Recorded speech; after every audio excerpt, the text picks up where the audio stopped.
there have been reports that I cannot confirm, and I want to be straightforward about it. Cannot confirm, but there have been reports that Coach Schiano wanted last week to fire Robb Smith, and that Kelly Zinn said no. And I can't confirm that that's true, but the source from which it came was credible. If that's true, that would suggest to me that they are taking a hard look at the program and determining who we want to be and where we want to go. And I think Kelly Zinn being at the Purdue game supports that they are looking at this closely, because coming from LSU, they want national championships, and they're wondering, is this the path to get there? And it's a little, I don't want to say odd, because it's just supporting the program, but it's a little unheard of for an athletic director to join the team for an away game halfway across the country in a regular season game where you're 0-4 against the Big Ten. That doesn't happen too much. And it tells me that the reports might be right. And, it's another show that said them, and they have a lot of inside sources. But I would say, based on what I've seen, it's very possible. Right. Like I wouldn't even put it past. I don't know what necessarily Kelly Zinn would see in Robb Smith, or if maybe she said to Schiano, if he goes, you go because you hired him, and it's a reflection of your choices. Well, I don't think athletic directors get in the weeds about the coaches. I think what they do is they look at the win-loss record and the trajectory of the program, and they say, hey, this isn't working, so we need a change to be made. And once they start doing things like denying a head coach from firing someone on his staff, that suggests to me a loss of faith in the head coach. And, look, athletic directors go to games like, the Ohio State AD is going to go to Ann Arbor for the Michigan game. The athletic director going to the Purdue game. It's not a rivalry. It's bizarre. Yeah, so there's something up. It's not a rivalry, and Purdue is not among the top 10 or even probably not top 15 in the Big Ten. They're maybe one or two rankings below us, and we're not top 10. We're not top 12. We're arguably top 15. So, yeah, it's a little odd.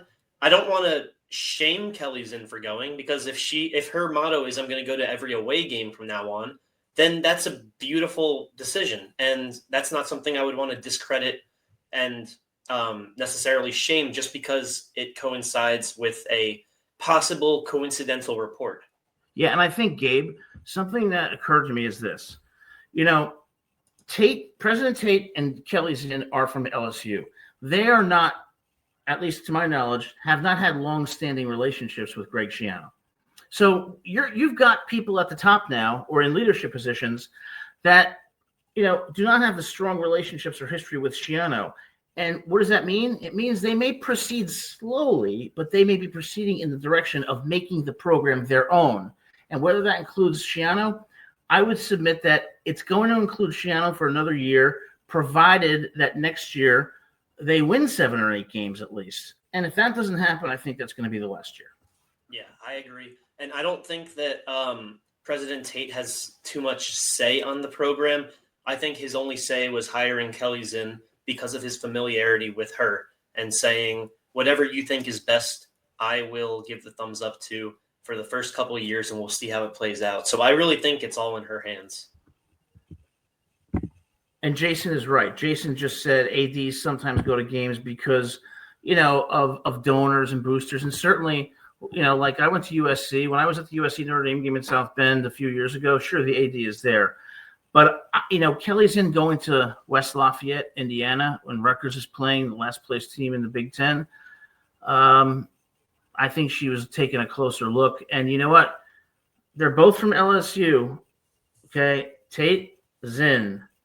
They say 3 times is a charm. Might Kelly be the one to complete that trilogy? And we can look at that as a disappointing win, but we can also look at it as a double-digit comeback, something that we have given up multiple times this year. So I'm sure that she has seen every angle. She saw Schiano's reaction. She saw Ethan have another stellar game, by the way, leading the Big Ten in passing yards, and AJ Duff leading the Big Ten in receiving yards. And that goes with Duff being the second option for most of the games. So incredible offensive performance once again. I think that's why I'm confident about Illinois, because their defense is usually their strong suit. But this year they've had some bad defensive showings, and their offense has looked scattered. And to me, that's what this defense needs. That's their sort of breakthrough, is a scattered offense, not necessarily bad on paper one, because we've made bad offenses on paper look good. Think Daquan Finn and Miami of Ohio in the first half. Ohio, who they're a good offense, but you wouldn't expect them to perform like that against us. Think Iowa, obviously, with 38 points, but they're all bad offenses. They're not scattered. I think Illinois is a scattered offense, and that might be the change that this defense needs and has a breakthrough because of.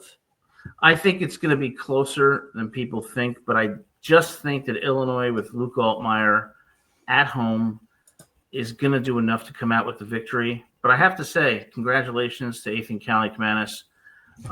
Just a great game, and he's leading the Big Ten in passing yards. KJ Duff is a monster and a sophomore, as is Ian Strong. Ian Strong's a junior. I'm sorry. So with those two coming back, that's a solid nucleus. But Ethan is really grown a lot and deserves the credit that he has gotten, and hopefully that continues. Well, as Jason says, I think if Strong is healthy, he does declare for the draft, because this is a breakthrough year for him. And I'm sure any agent would say the same, that playing another year is just too risky, even with NIL deals and even with another program possibly offering him double the money that he would be getting if he stayed here. I think that his smartest move would be to declare after the year. Yeah, but Gabe, we're not talking about somebody who is slowly emerging in that wide receiver room. Mm-hmm. Ben Black is starting to show, I don't know, he could be a force. And Jashawn Benjamin comes back with force against Purdue. So there are definitely some bright spots.